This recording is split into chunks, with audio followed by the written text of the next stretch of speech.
Buddy. Hi, everyone. We're here. Hi. Thank you for your patience. So I'm excited because Joe Newmarch is here. Molly is here, everyone. Yay! Molly's here. Yay! Great to be here. And so we were going to let Molly, and we're going to let Joe start, and she's going to talk about yesterday's episode and her scenes, and then give us some teasers of what's coming down the road.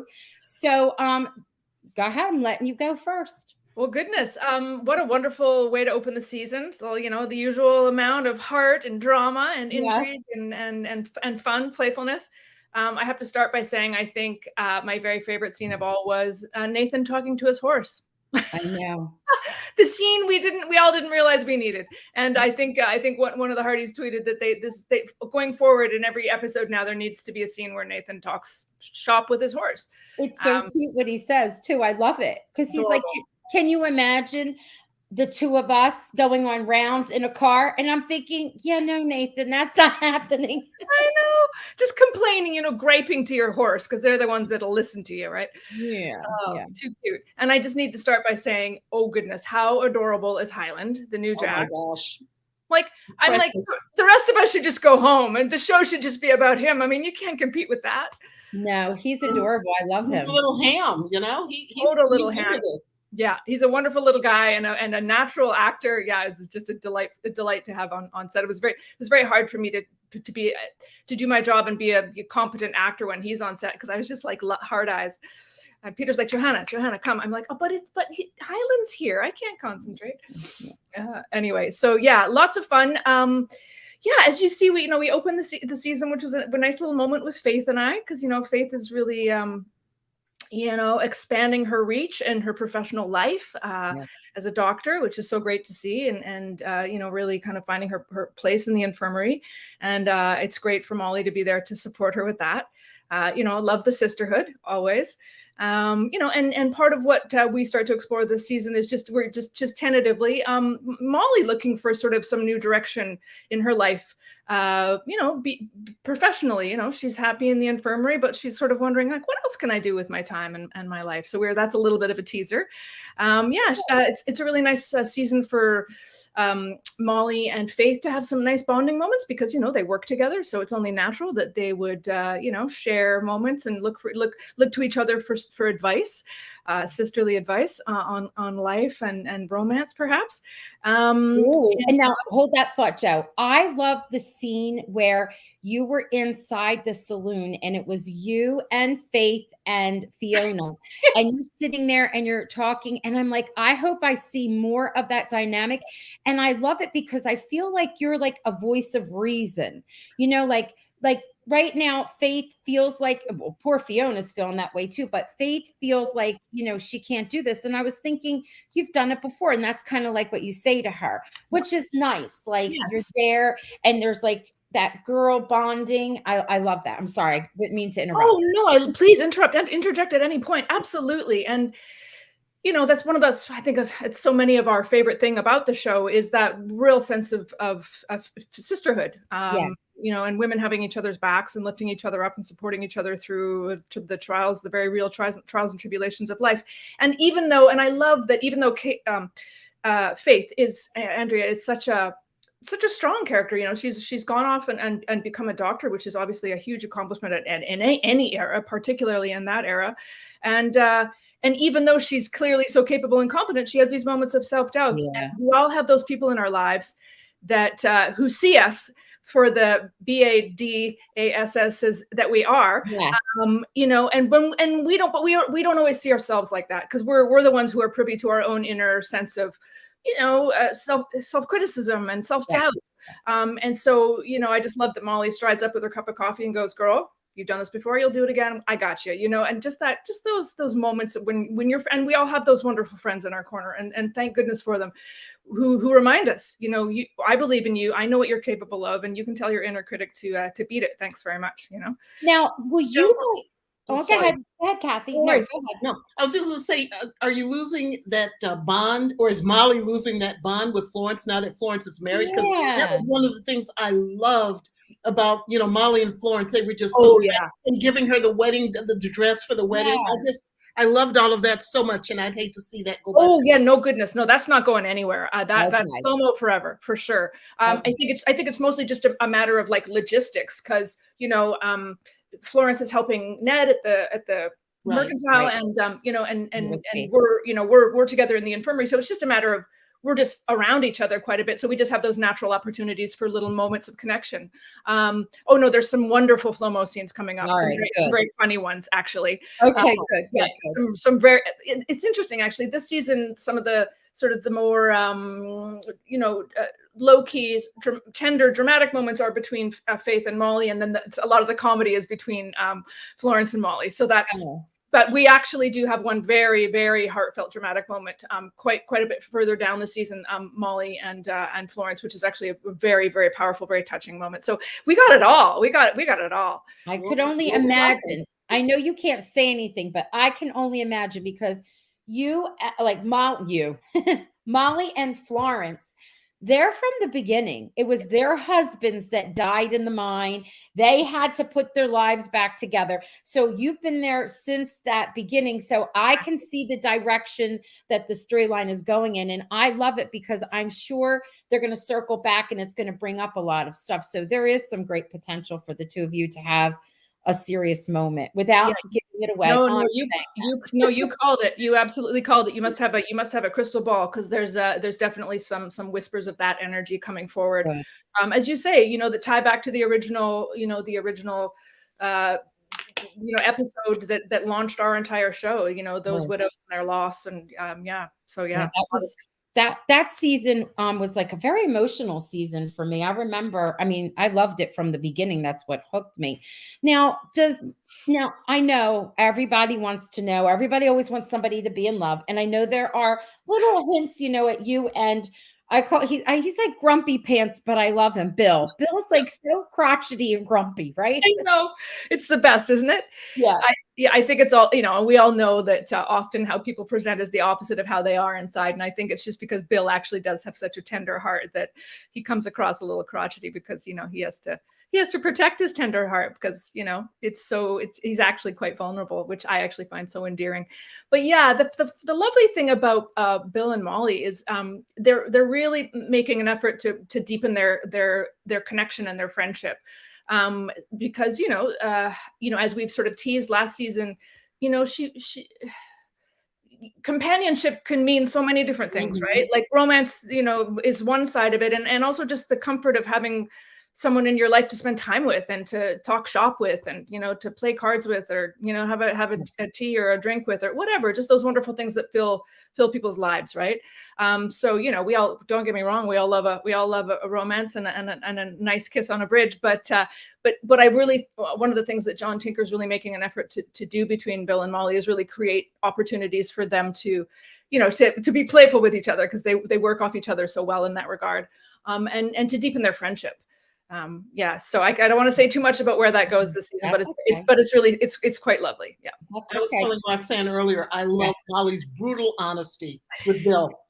She takes no prisoners, and he just kind of goes with the flow. Yeah. And so I think that's what's so delightful about that. Those two personalities together is they have these wonderful sort of zinger one-liners, and and many a truth is said in jest. It's kind of like that. Like she ribs him, but it's loving, and that's why she can get away with it. Yeah. We did see, I think I told you this in the studio, there is a clip out there where we do see that you are teaching Bill to drive. Yes. And I find that hilarious. And I just have this question. It's really dark when this is happening. Is there a reason why it's really dark? Yes. All you have to do is say yes or no. Yes, there's a reason. There's a very valid reason. It wasn't just sort of like, oh dear, we didn't get to it, let's just tack it on the end of a day. From a plot point of view, there's a reason it's late. All right. So it's in the night, trying to teach him to drive. I think it's hilarious. It's very funny. Yeah. Oh, I love this. So you want to take some questions or see some comments from out here? Yes. Okay, let's see. One of the commenters made the observation that I think is hysterical. Go ahead. All the women in town are teaching the men how to drive. Yes, exactly. I love that. Absolutely. I love it too. I think it's because it power. Yes. It says Bill needs someone to tame him. That's what she said. You know it. Yeah. He needs a feisty redhead to tame him. That's right. Okay. The Christina says, I can't wait for that scene, the one of you driving the car. Aw, thanks, Christina. Can't wait to share it with you. What did Candace say? I would really like to see both Molly and Bill fall in love. And like you said, though, they're going in. I like that idea that it's not suddenly in love. They're really Yeah. getting to know each other. Yeah, exactly. Thank you for that. Oh, There was a time when Molly was applying for the telephone operator position. Johanna, can you say if that was just dropped once Molly's? Oh, it was more to the point. Do you remember that the reason that was happening was because Fiona was going to leave? Yes. And then, and she was training Molly, obviously Florence. And so Florence thought with Fiona leaving that they would need kind of to tag team it. But then Fiona ended up staying, remember? So yeah. That's what happened there. Okay. Yeah. Good question. Oh, that's it. That was the one what Kim was saying. No one's mentioned it. We just said. Yeah. Yeah. Teaching the men how to drive. You got it. You got it. Oh, this is people were making sure, because someone was saying you would hope that, like Kathy had said, that Florence and Molly we'd see more of that. Yeah. Absolutely. Flomo forever. You got it. Yeah. There it is. This is true. This was a good scene. There you go. Yeah. He wasn't rude to you. Thank you for noticing when you say my expression was priceless. I really appreciate that, because there is so many characters and only so many minutes in an episode to try and propel a story along. So it is fun when I get to do just these moments and people appreciate them. That's really lovely. Thank you so much, Kathleen. Your moments last. Kathy, what were you saying? You were talking about the dress thing, right? Oh my gosh, there was a scene where you were walking down the street with Florence, and Bill just kind of comes along and casually goes, "That was a nice dress." Yeah. And you just would, that's $10 I ever spent. Yeah. I'm so glad you enjoyed that. Yeah, it's such a joy for me to be able to have those moments that my character has been able to evolve into something that provides some of the comedy. Is actually one of my absolutely favorite things about and I've had such a wonderful opportunity over all the different seasons and different evolutions of our show and different writers to have very, very dramatic moments and some very, very light comedic moments. And I don't think I quite realized as I've gone along in my career, I've been afforded some opportunities to really lean into my comedic side of my acting, and I've discovered that I might have to say I do love doing drama, but I think it might be becoming my favorite thing as I'm aging. I get to play these sort of wonderful comedic villains, and then on when calls to be the comedic relief is just a joy. Yeah. And the one too, what's the other scene with the chili where the two girls are like, the chili's great, and you're like, maybe not. Yeah. And that scene with Helen Bouchard, it's like, I'm having dinner with my man? I don't think so. And then you realize, I was wrong, and you just kind awkward and it off. Oh, you're great with those scenes. Oh, thank you so much. She skulks away. Oh, that was. I know. Oh, I know. I love it. Oh yes, that's it. They're loving. They absolutely love the dress scene. Like it stays in their mind. Oh, thank you so much. I love that. Yeah. All right. I think we're good with they love your aunt. They're just showing you some love. Oh, thank you so much. Thank you. And thank you so much for, it's been such a dark time for so many reasons. And obviously, with the war that's happening in Europe, it was such a balm to my heart to pull up, in Canada, I'm watching it on Super Channel. Shout out to Super Channel. Yay, shout out. Yay, pull up my Super Channel, and I have the good fortune to live right beside my parents, who have become Hearties, which is so cute. And to turn on that TV and just forget about the troubles of the world and just go back to this place that we're all so comfortable and familiar with, some of those of us who have been watching for several years. And I really just came away just being like, oh goodness, that was just what I needed. So thanks, Hearties, for being a part of that last night. I felt lighter than I'd felt in a long time. That was really lovely. It's so cute. My dad now, my mom, because they're in their early 70s, very youthful, but still, in their early 70s, they didn't grow up with, tweeting. And it's so cute. My dad will start to try and talk to me, and my mom will or slap his hand and go, shh, she's live tweeting. Stop. Don't interrupt her. Oh, that's cute. That's so cute. So cute. Yeah. Well, Joe, we appreciate you being part of that ensemble that enables us to get away from reality for an hour each week. It's a blessing being able to kind of escape into Hope Valley. Exactly. Thank you for saying that. I think we all feel that way. So thank you so much for appreciating that. It's a team effort. It really is. It is. Now, before you leave us, look, I'm going to leave you with this nice comment. That's a nice one. Aw, thank you so much, Peg. Oh, all right. Thank you, Joe, for joining us. We appreciate it so much. Anytime. And maybe we'll come back to this towards the in a few episodes. Okay, sounds good. All right. Lovely. Lots of love to all the Hearties out there. Thanks again for everything. Good night. Bye. Good night. Bye. Okay, that was so much fun. I love that she popped in. All right, let's see. Here we go. Hide current comments. Okay, and they're saying goodbye to her. All right, so if y'all need to take a little break, don't, because we're just rolling right into it's already like I said 5 minutes and Joe had a lot to say, so that was fabulous. Yep. Okay, Kathy, come on. I did a lot of talking and I love your brain. I want you to start. Well, I overall, I really enjoyed the show last night. Mm-hmm. I was kind of looking around, reading comments on Facebook to see what the rest of you guys thought. One of the comments really struck me that there were a lot of storylines, maybe too many storylines going on, too much going on. But I tell you what, I really liked that. And the reason I liked it was just every storyline has little tentacles that go into other characters and other storylines. It's not like they're just A, B, C, and D. It involves other members of the cast. And so it keeps everybody very active and involved. So I really like that. Which is kudos to the writing. That's great writing when you can intertwine and interweave that. I love that's not an easy thing to do. I was about to say it's not easy. It's so that was great. Another thing I've seen is, why is Elizabeth offering to teach Nathan how to drive? I think number one, she knows that Lucas is busy. And number two, I think she wants to just reassure herself, we are still friends. We're going to be able to maintain this friendship, because he does mean a lot to her. There's no getting around that. And I think she was willing to do that. Just maybe Lucas and Nathan aren't quite ready to have that kind of relationship where he's teaching them how to drive. So I didn't see any red flags there. I liked it. I love that, because also Allie's very important to her.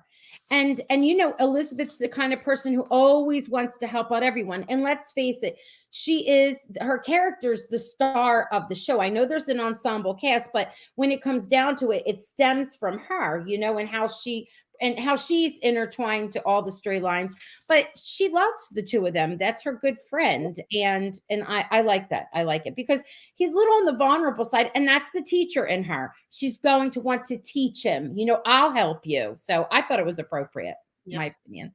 And one of the things we were talking about a little earlier is Cooper seems to be getting in a little bit of trouble here lately. He got Joseph had to kind of grab him a couple of times during the episode. So we're just kind of speculating that maybe one of these older kids may be behind some of the trouble he's getting into. Maybe that trouble may get a little bit deeper as we get into the season, but he's definitely not sweet, innocent little Cooper that we saw last season. But that's not necessarily a bad thing. I think as all things Hope Valley, some good will come out of it. Right. So, and he still cares about Angela. When the balloons came, he was giving her the play-by-play and telling her, "Oh, we're waving now," and she started waving. And speaking of Angela, did you guys notice that she was having that little walk down the lane with her ice cream and Mr. Robert? So I'm wondering if anything is planned there. I have no inside knowledge, but and then did you tell me there was a clip? There's a clip of Robert's riding the bike and Angela's on the back, and she puts her arms out and she goes, "I feel like I'm flying." So, I mean, they do spend more time together. So it could be that he's just assumed the role of her protector. I don't know if it's going to be anything more, but it could open up a whole lot of interesting questions and issues for Hope Valley. It could. Also, like, Allie is away, right? She's spending time with her grandparents, and now she's going to come back, and we already know how she feels for him, and who knows, that could have changed, but You know, they're just, I love that they're bringing up the cast, you know, like they're making them grow up. They're still giving them storylines. They're not just like, oh yeah, we're done, we'll get more children coming in. Do you know what I mean? I like that. That's responsible of them. It makes me happy because we know that they're not just going, oh, you know, dispose of you, and you're like, well, where'd they go?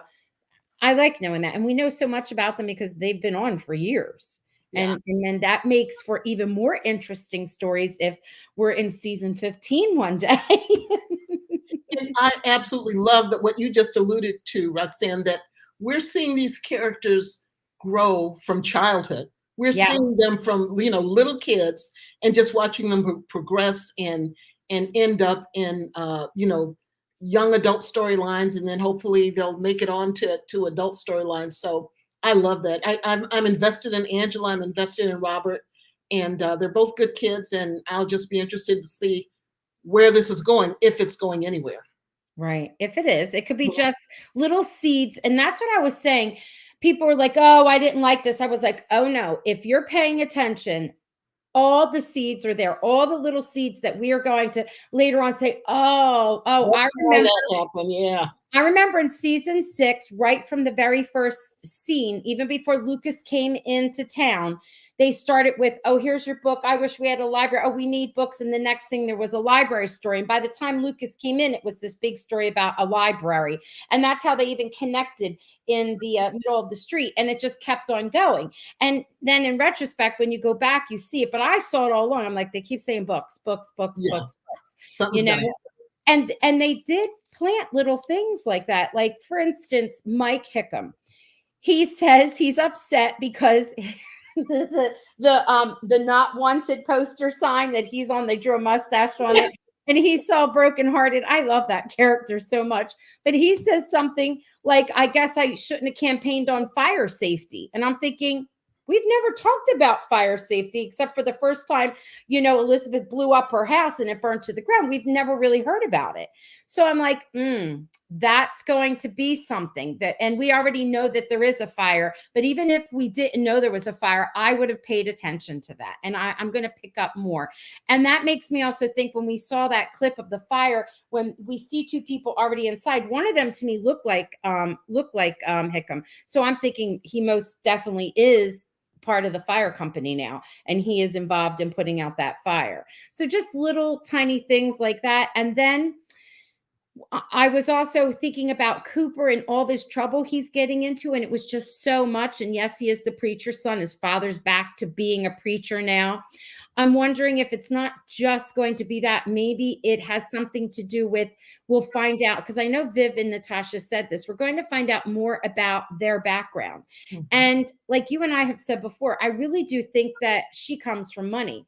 What if her parents somehow or whatever comes to town and they see that he's misbehaving, and they're going to be like, we told you shouldn't have married him, or you know, him being Joseph. I don't know. I just feel like it's going to either go in that direction, or maybe he is going to get into trouble and cause a problem in the town that he didn't really mean to cause, you know, get in with some bad stuff. I don't know. He will get blamed for it. Yes. Or they wind up blaming him for it too. That's true. Oh yeah, that's right, Kathy. I didn't even think of that. Yep. Yeah. So I'm looking at this older kid that's he's hanging around with. I don't think he's up to any good at all. Okay. That makes sense to me. What about the whole Lucas and little Jack? Oh my gosh. I looked up adorable in the dictionary, and there they were. They were. They are just adorable. I love it. And I love the whole like dynamic. We were ripped off. I am sorry if not seeing Lucas go into Elizabeth's house the first time. You remember? Like, we had wanted to see that very first time that he ever entered. We didn't see that. He just automatically is in there now. I'm okay with that. I can live. But I love just the little buddy and all that dynamic. But did you catch a couple of things when he comes to get the cab? They have a cab now. He has a cab for the saloon, and he went to pick up his guest, and here Elizabeth thought he sent it to her. So that to me says that the saloon is doing really well, correct? Right? Would you think that? And then when Mr. Smith comes out, what was the whole thing of his hands being sticky? You know, like, why would they even talk about, oh, Peter is here. Why would they even talk? Peter's here. They said, hi, Peter. Why would they even talk about his hands being sticky? Right. I'm wondering if it was to humanize Mr. Smith a little bit, because he turns out to be a really bad guy when we find out who he is. So when he's getting out of that cab, he looks like he's just a well-dressed, you know, mannerly businessman. And he's, oh, it's okay. I don't mind. My hands are sticky from, you know, I indulged this little cute boy and whatnot. And then we find out, like, the shock of who he really is. I mean, that company did unspeakable things, you know? Well, one thing I'll say about Hope Valley is they don't do one-dimensional characters Mm-mm. very often. I mean, Henry is the poster guy for Mm-hmm. multi-dimensional, you know, bad guy, good guy, depends on what day you get him on. So I think this character may be along those same lines. But something you said triggered another thought, the cab. Mm-hmm. I just love how they, just as they are having the characters evolve, they're having the town evolve. Yes. You Yes. remember what Coal Valley was like? Yes. And then Hope Valley, and they get the upgraded saloon, and then slowly but surely the library. And, you know, the mercantile has already been there, but now they've got the pharmacy, a candy shop, Mm-hmm. cabs. You know, it's just, do you know what year it's supposed to be there now? I was thinking it was 1919. I could be wrong, but I'm thinking that's what it is. It's like right After the before. war. Yeah, right, right. Well, there is a nod to the war. I think there's a poster inside of maybe the infirmary or somewhere. So there is a nod to the war. But I think that's around the time frame. Somebody could correct. Peter said, oh no, Adele says 1919. Peter says 1919 as well. Okay. So I am correct. Someone was telling me that it's candy. I do know. I know there was taffy. Mrs. Thornton made taffy and gave some to little Jack, and he wanted to share it with Mr. Smith. But my point is that his hands are sticky when he gets out. It was like a nice thing. He looks like he's a gentleman that would be kind and sweet and you know, and engaging the little boy. Then we turn around and we find out that he was very much involved with you know, the Pacific Northwest. Is that what it is? They were called the mining company. So, I mean, a lot of bad things happened. Peter says the poster is a recruitment tool for nurses. In real life, it was a World War I poster, but we are not using it as that. Oh, okay. I got you. I got you. Okay. Anyway, they have their own little thing going on. So it is 1919. Then I wanted to talk too about, I'm shouting and I apologize. There's a lot that goes on with Lucas, and you know how he was raised, right? So he was raised to kind of like fend for himself, even though we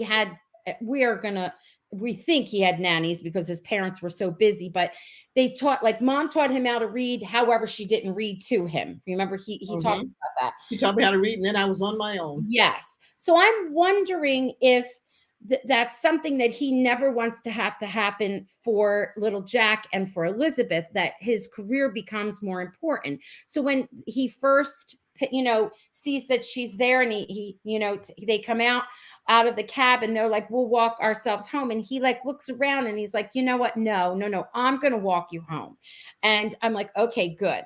And then he winds up wanting to have dinner with her, but then because of what's happening with Henry and his reaction to Mr. Smith, he does not want to leave them alone. And you could see him struggle with that. He says he's sorry. And then I think in my head, okay, he got his priorities straight fast. That's why he says in the balloon, what he says is like, I'm selling it. I'm done. And, you know, you're what's more important to me. And she's like, I would never do that to you. And I think in the, you know, it's because they have that layered character. They're good writers, and they're bringing up, he doesn't want to repeat what happened to him, and rightfully so, which I think makes him all the more delicious suitor and man. Yeah. And I think it's not just that he wants to create that family atmosphere for Elizabeth and Jack. As he said, I don't think we can call him little Jack much longer. Yeah. I think it's not just that. I think he wants that for himself as well. Yes. Because remember, his background is his parents traveled all around the world. It was only at Christmas time when they could all be together and travel. And I think he wants that stability, Right. of, you know, having a family and just focusing on them. And so that will be wonderful for all three of them. And he is also laser focused. He You know, he is. was laser focused on Elizabeth and doing what he had to do to court her, and Yes. you know, it paid off. And I think that he's going to be this way about getting them all bonded as a family. Yes, he's invested. He's in, and Mhm. it's because it's something he wants. I love it, even that he went to visit her early in the morning. There were a couple little subtle things, and you never know what gets cut out. Maybe there was more to the story, but you know, he knocked on her door. He was so worried about his meeting that he's watching the clock, but he still went to see her, even if it was just to give her a kiss, you know, and deliver her newspaper. He Or still just to let wanted. her know he's thinking about her. Yes, You're number one with me. You know, when I wake up in the morning, I'm what can I do for you? yes. It's just it's Like, great. we would send each other a text, like the person that Hmm. you're loving. If you're not with each other, you send a text right away in the morning, usually. Well, that's him knocking at her door. Here I am. And the other thing that I loved was, so he was on his business meeting during the day, and you saw him at the, I guess it's the Derrick, it was, where he was with Hickam and Mr. Smith and Fiona, and they were all together. And then the next time you see them, he is out front of Elizabeth's house with his car parked to the side, and they're all standing out there. There may have been more to that scene and we just never got to see it, but me as a viewer is watching that he is close by again, like he's never off in the distance. And so all these little things for me as a viewer, it just makes me say, oh, there they are, you know, he's invested in the relationship, kind of thing. I pick up on all of that. I could be reading into things, but I'm not. No, we were talking earlier about how Lucas and Elizabeth, or how Elizabeth offered to teach Nathan how to drive, and I was saying, you know, she just wants to maintain that friendship and make sure everything is still copacetic with them. I think the other part of that is she feels very comfortable and confident in her relationship with Lucas, and Yes. she felt like I can offer to teach him to drive, and Lucas is not going to freak out because he knows it's us two. We're the, what do they call it? The OTP, the one true pair. Yes. Um, Yes. so Yes. there's that. My one disappointment from last night was they had done a time jump, and you know, Elizabeth has been away for a while, so presumably everybody in town knows that they're together now. They're a couple, and that they're courting. I would have liked to have seen, you know, reactions to that. Like Lee and Rosemary, I know Rosemary had it pegged. She knew. Mhm. But some of the other reactions, I think I would have enjoyed seeing, but I'm not complaining. That was just, All right. yeah. Maybe we will see reactions. You know what I Oh, mean? Maybe yeah. we will, as because everybody's been so busy. I have to say, of course, I love Elizabeth, and I love Lucas and Elizabeth together, but um I love Pascal and Kevin. Lee and Rosemary are extremely important. I feel like I was saying that they're the pulse. Like Elizabeth, I feel like is the heart of the Hope Valley, but they're the pulse. Like their hands are in everything, Mhm. and like they love the people, they love their community, each other, and we've seen their marriage is really tight. Nothing really has ever stressed out their marriage. And I'm thinking this is the year that it will. And people were saying, oh, what's all that giddiness? Why is Rosemary behaving that way? Well, if you love Rosemary and you know her character, that was her. She's over the top. Anytime she loves something that she's doing, she reminds me of myself sometimes. Like she's like, so rah, you know what I mean? And so she's like living her best life, kind of. I think that she and Lee, and she even says that, you know, it's his second calling and her second calling too. I feel like they both truly, I'm sorry, I'm yelling. I could hear it in my house. They both feel like they really want to be a family. They want to expand their family, whether they have a baby themselves or they're adopting. And that, for whatever reason, isn't happening. And you know how you fill up your life with something else. So they have these two things, you know, that they're doing. They filled up their life. And I think it's going to stress out their marriage. And you could see little pieces of that already. But in the end, I think, you know, of course, they'll come back around. And did you notice that whole scene with poor Lee, where it's stumping. Stumping is like you go out campaigning, knocking on doors. So he drove his car breaks down. He walks and gets lost. I'm thinking, how do you get lost? To me, in my head, I was like, oh, he's really campaigning. He's like out there. He's not just in the center of the town. He's reaching out to those families that are out there. Remember, we saw Robert's family lives way down that road, out on that big land, especially when they were looking for oil. So he's trying to talk to everyone and reach everyone. And then he winds up getting lost. And I'm wondering if there's going to be more to that story, you know, like him being out there talking to other people, or is that just showing what kind of a campaigner he is and how much he really wants the job? I'm not sure. So that was floating in my head. I don't know if you have any thoughts about that, or you paid attention to it. I just playing off something you said earlier, I think there is definitely a void in their lives. Mm-hmm. They both would desperately want children. And I think they're finding things to fill that void. With Lee, it's, running for mayor. If I can't have my own child to take care of, maybe I can just take care of the whole town. And I think for Rosemary, the newspaper has become her child. That's the baby that she's nurturing. I think it's interesting.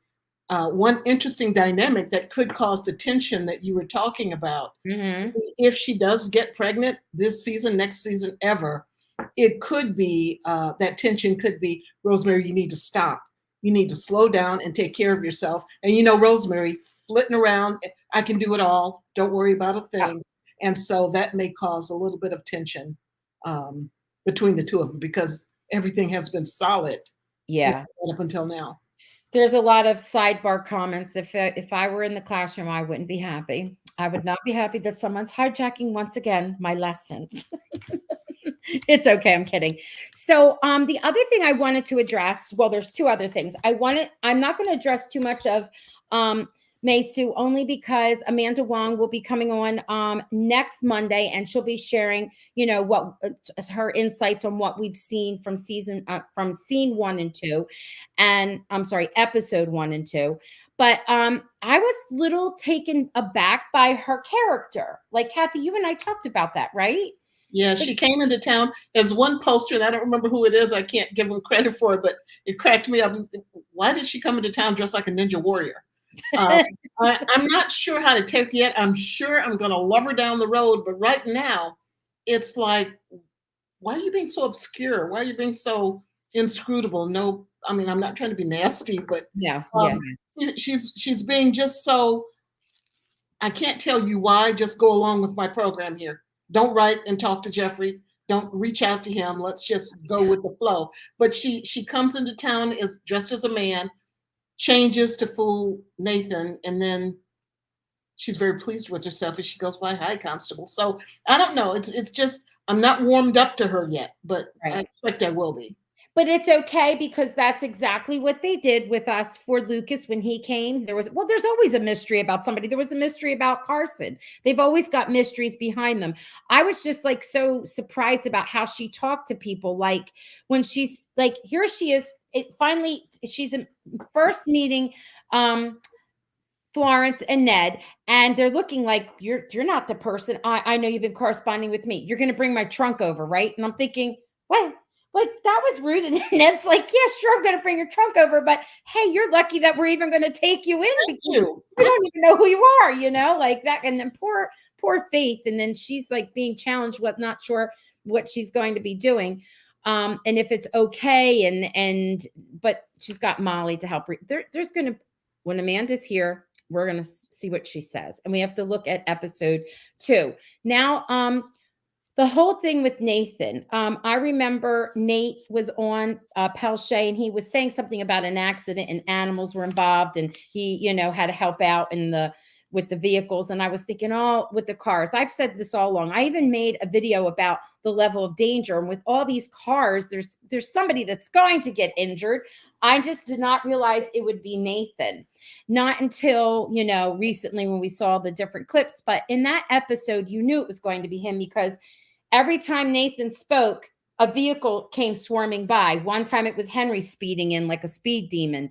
And then another time it was them talking about having to learn how to drive. And then another time he's in there talking with Elizabeth about learning to drive, and a car's coming around again. So I'm not surprised. And then he winds up getting hit, and he kept saying he was going to leave. He had to go see Allie. She wasn't there. So we knew.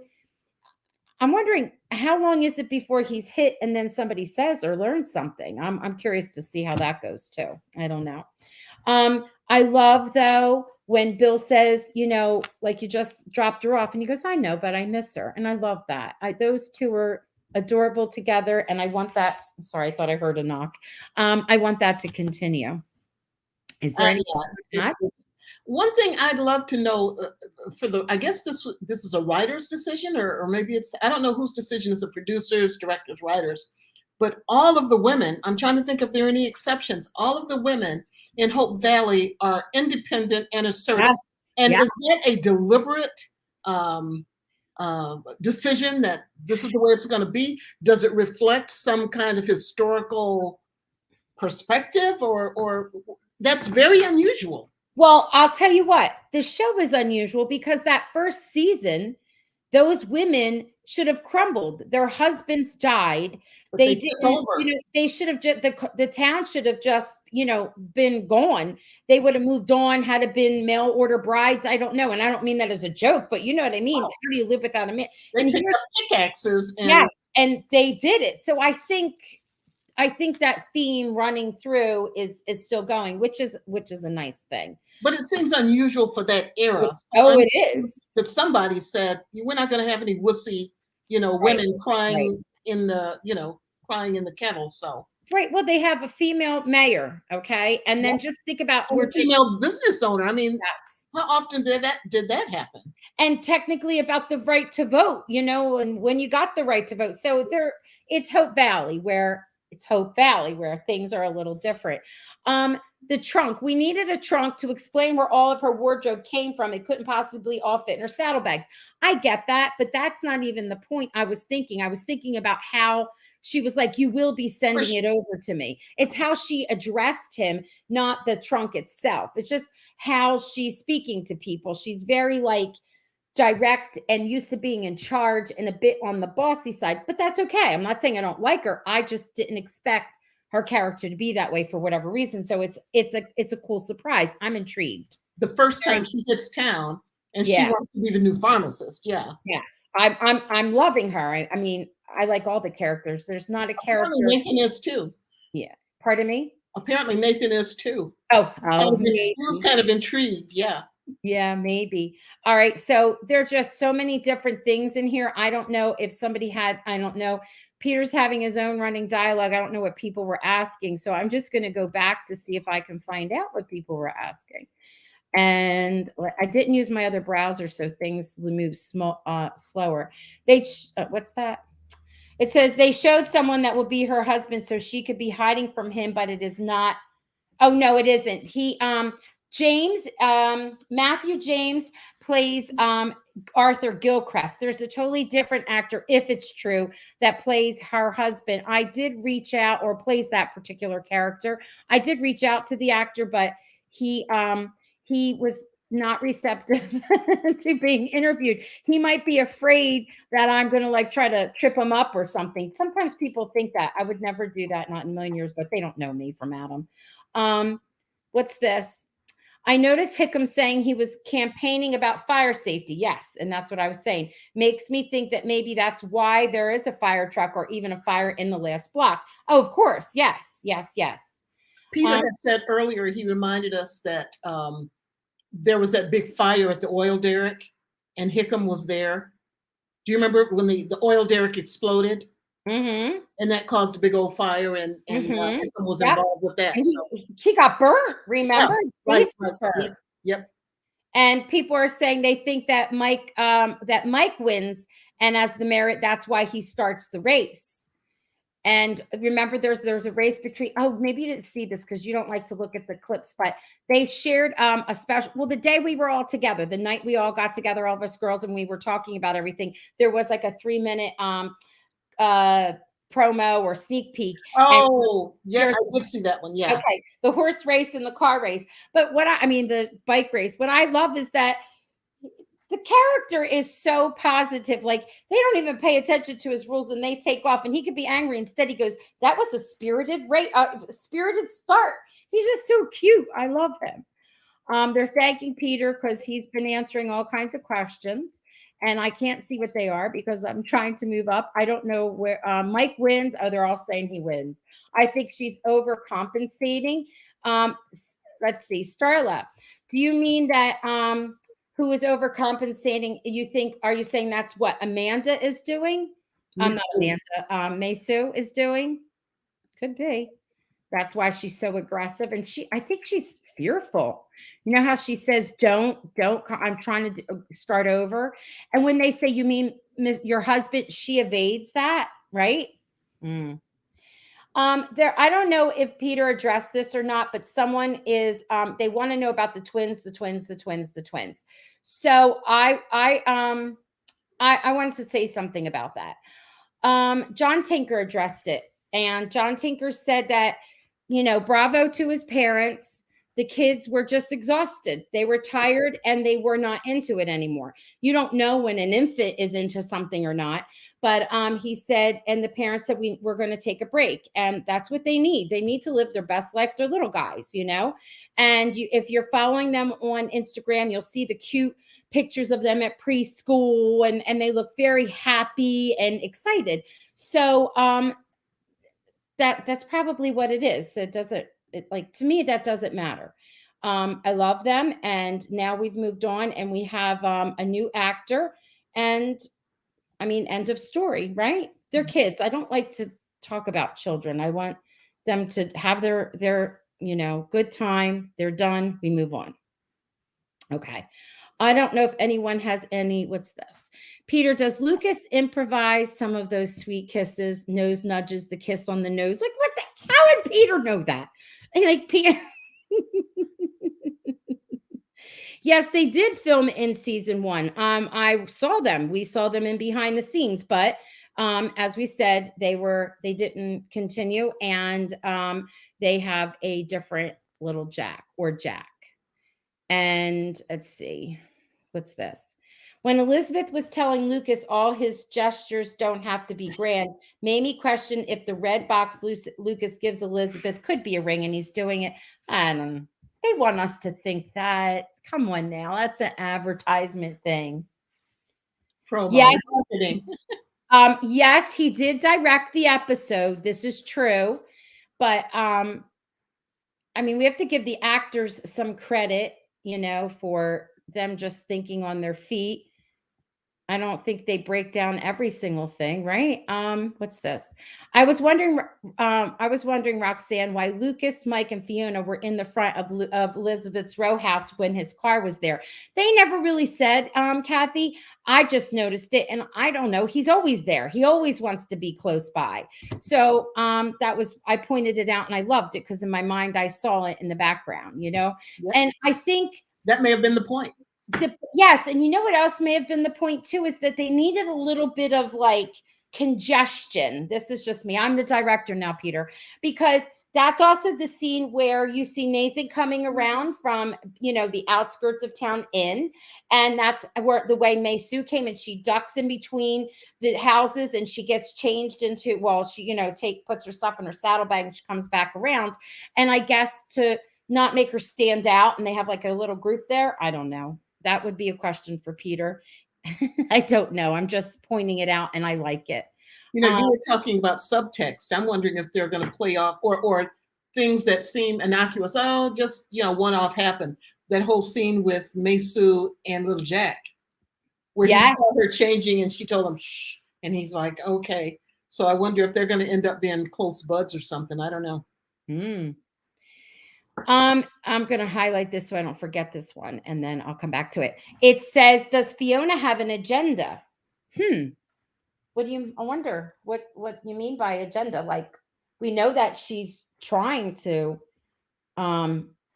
make her, be a businesswoman, and she's new at it. So but did you see? Oh, I wonder if they're referring to the fact that she kind of kept it a secret.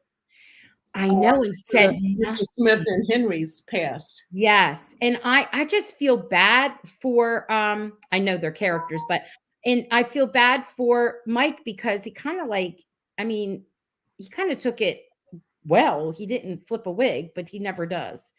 Like, he's like, I wish you would have told me. I think that's a little riff in their faith in each other, and kudos to the actress, to Kayla, because that look on her face, she looks remorseful. Like, oh boy, I screwed up. Yeah. Good. I love it. That was authentic there. Janine Marie. Okay. Women were fighting for a voice at the time, and there was also strong anti-Asian bias. Oh yeah. Particularly on the West Coast of Canada and the US. So May be coming off as strong because she had to be. And yes, I think so too. What is she? I have a question. Is she from where is she from? She's not from Chicago, is she? Who, the actress? No, the character. Did we find out where? Because where did Faith go to college? Went to Chicago, I thought, didn't she? Yeah, but because I do know that the actor that's coming is coming from Chicago. He's from Chicago, he said. So there's more to the story, I guess. I guess it's just going to unfold all the way to the end, right? All right. Let's see. What was the other thing? What's this? She said, I hope Lucas and Mesu interact next episode or soon. And he tells her about how he came to town mysteriously and running from someone as well. Maybe he can convince her to trust the town and Nathan. Oh, that's true. Like a mirror of each other. And she is staying at the hotel, right? Because she comes from downstairs. And this person has a theory. I have a theory that the businessman from the US that comes in near the end of the season is Fiona's ex-fiance and investor. But the investor that she found is definitely Mr. Smith. And May is coming from Chicago. So maybe Arthur Gilchrist and she have a connection. I don't know. He didn't tell, you know what? The actor did not tell me that. Someone posted it somewhere from another interview. I don't know how true that is. Lucas was really unhappy about not being informed about the connection between the Smith and Henry. I doubt seriously that he would have had him come to Hope Valley if he'd known. Yeah. This is strike two with Lucas and Fiona. Yes. Remember she was spying on him for Bill at the very beginning? So she needs to watch her step. She does, but he's also he's forgiving, but he's not dumb. He's forgiving, but he doesn't forget. Yeah. And it's like, is she trustworthy? He may like her, but is she trustworthy? Mm-hmm. They're saying sometimes they give us exactly what we're seeing, that there's not, you don't have to read into everything. All right, I'm just looking. Peter, does Lucas improvise some of, that's the one about him improvising some of those kisses on the nose. I feel like that's a Chris thing. And the reason why I say that is I think I have seen almost everything that he's ever been in, even like the more artsier type of things that he's been in, even clips of a play he was in. And that nose thing, like not a kiss on the nose, but the nudge with the nose is kind of like a Chris thing. He also does something with his eyes. And I think it's because he's so tall, the way he, like when he comes in for a kiss, he does something. But my goodness, girls, you were analyzing.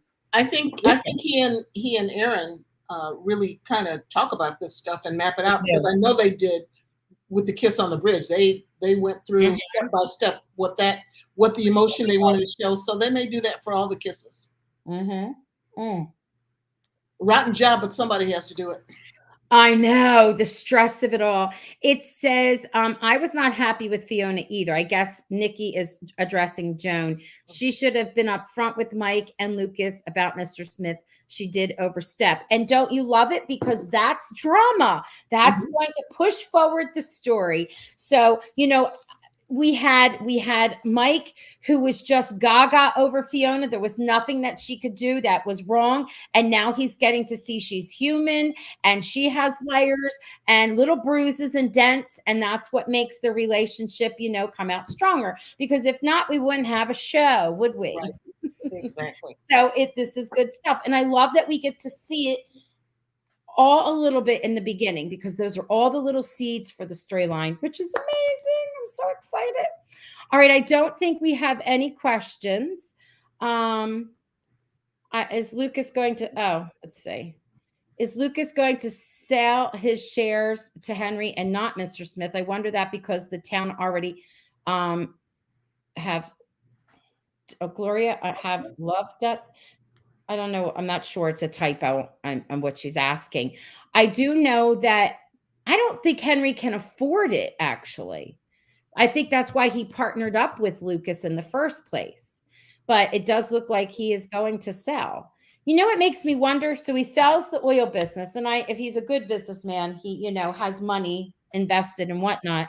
But goodness gracious, maybe Chris McNally is getting his wish when he says he wants to know what it's like to have to start from scratch, because there is, a fire, but I don't think that it's like it's burnt, burns to a crisp or anything.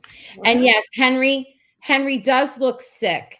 And I think he's, I don't know, sick with grief and guilt. What do you think, Kathy? I think there may be a condition. You remember before he left town, he was having the problems with the blood pressure and passing out. He doesn't strike me as someone who's been taking care of himself, who would follow all the rules. So I think he may have an issue with his health. Okay. And then there was a scene that we're going to be getting where you see Lucas helping Henry cross the street. I don't know what that means, but I don't know. I'm curious to see how it goes. I'm not worried about, people are worried about Lucas losing everything or whatever. Even if he did, I would kill for that storyline. I want to see him in, rolled up shirt sleeves and starting from scratch and showing everybody what he's made of, in terms of just starting from scratch and, building it all back up again. Yeah. And fighting with Elizabeth to, get to that point. I'd love that. Deb Martin, I'm going to disagree with you here. I want to point out something. I don't know if you heard us from the beginning. She said too many storylines that the first episode was choppy, looked like a collection of multiple sneak peeks. You missed what we said. I absolutely have to totally disagree with that, because every one of those storylines connected to another storyline. It was really interwoven, and they're all seeds for later. So I paid attention. You know what I mean? So I saw a lot if of you look at any of the various incidents, you can see how many people it affects. It didn't just involve the 2 or 3 people that might have been talking in the scene. It involves all kinds of people in Hope Valley. So I think you'll see it pay off.